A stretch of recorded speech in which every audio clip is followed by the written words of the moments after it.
Por trás dos objetos comuns que preenchem as nossas vidas, existem histórias extraordinárias.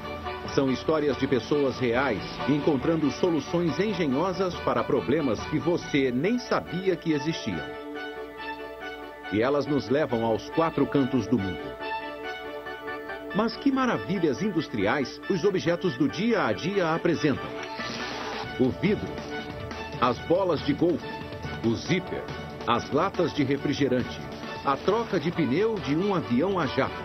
5 coisas comuns, 5 histórias extraordinárias, reveladas agora ao entrarmos nos bastidores e por dentro das máquinas, para descobrir como é possível.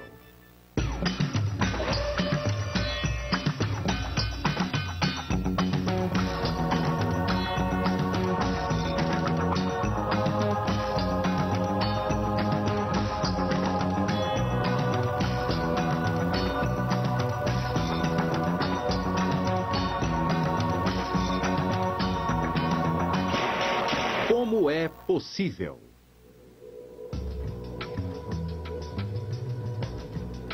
Invisível, mas essencial à vida moderna. Inúmeras vidraças deixam penetrar a luz e mantêm o vento e a chuva de fora. Elas são uma parte essencial da nossa paisagem urbana, embora sejam incrivelmente frágeis.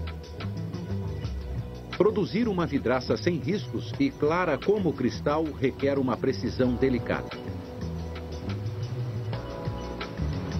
O vidro apresenta alguns desafios à engenharia que até os peritos admitem que os confundem. Fabricar vidro é classificado como uma arte negra por causa das partes do processo que nós, na verdade, ainda não entendemos em grandes detalhes. E então, como os bruxos modernos que fabricam o vidro conseguem isso? Bem-vindo a Pinkerton, em St. Helens, na Inglaterra, um dos maiores produtores de vidro do mundo. O vidro deles é usado em tudo, de para-brisas de carro a edifícios. Antigamente, o vidro derretido era espremido entre cilindros para chegar ao tamanho desejado. Mas isso deixava riscos profundos que precisavam ser polidos à mão. Não é mais assim. Hoje em dia, a Pinkerton fabrica vidros começando do nada, sem nenhum arranhão. E fazer isso requer perícia. Tudo começa no que chamam de extremidade quente da linha de produção, a fornalha. Aqui o ingrediente principal é colocado, a areia.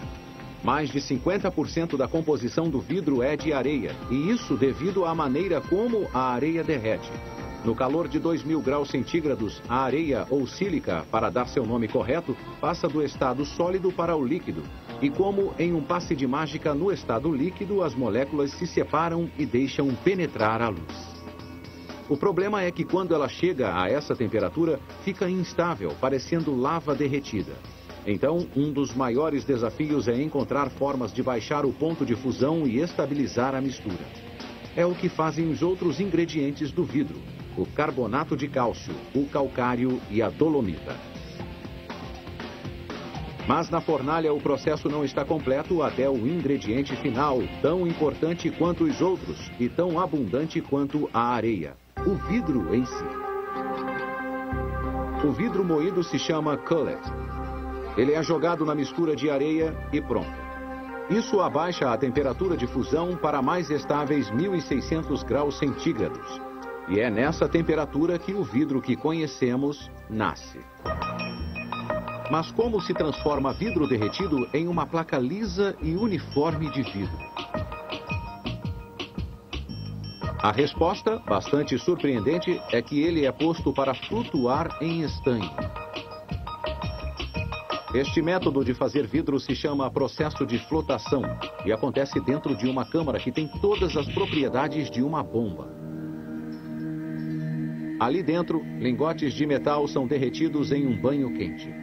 A superfície da lata é perfeitamente lisa e quando se estica o vidro sobre a parte de cima, se produz a mesma superfície lisa. A razão para se usar estanho é que ele derrete em baixa temperatura e tem um ponto de ebulição muito alto. E por ser mais denso que o vidro, os dois podem compartilhar o mesmo banho sem se intrometerem no caminho um do outro.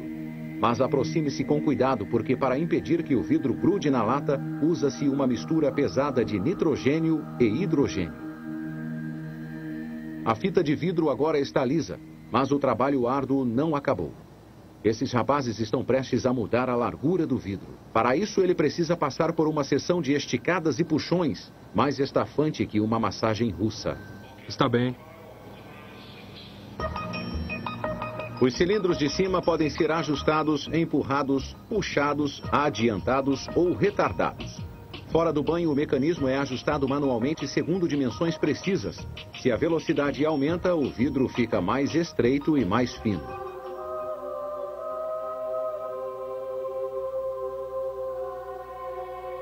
...600 toneladas de vidro derretido são continuamente jogadas nessa fornalha todos os dias.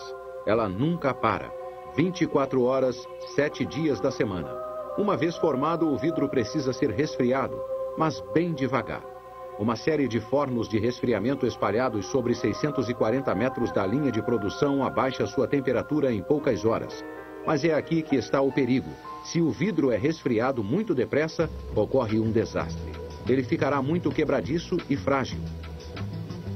Enquanto a temperatura cai para níveis que possibilitem o manuseio, o vidro precisa ficar perfeitamente claro. E ele fica porque o vidro tem uma propriedade única. Ele não cristaliza porque, por incrível que pareça, o vidro nunca se torna sólido.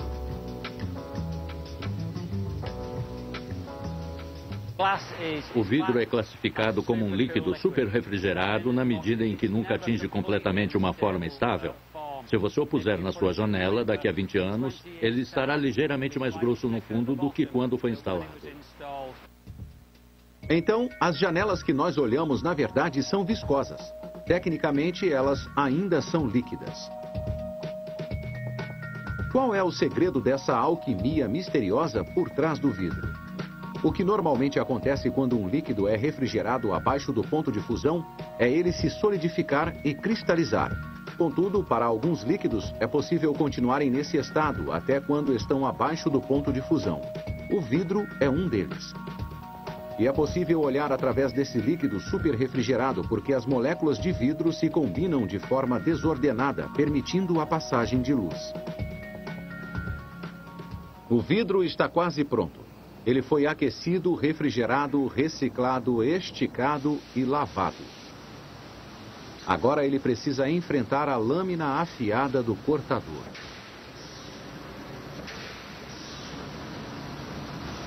Cortadores automáticos cortam o vidro em cacos utilizáveis. Beiradas marcadas são eliminadas e ele segue para o armazém. Se não fosse cortada, a produção de um dia se estenderia por 30 quilômetros. E isso aumentaria o risco porque a velocidade do vidro que sai continuamente da fornalha tem que ser igual à velocidade do vidro cortado que sai da esteira e que segue para o depósito.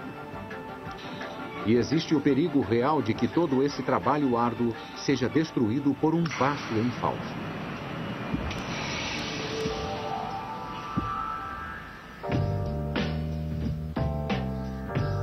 Agora todo o vidro está em pé e unido. Pode ver que ele parece esverdeado. Isso é intencional e algo que você deve agradecer. É devido ao óxido de ferro que foi deixado no vidro. Isso impede que os raios de luz manchem os tecidos, salvando seus móveis. Transportar vidraças enormes ao redor do mundo não é tarefa fácil.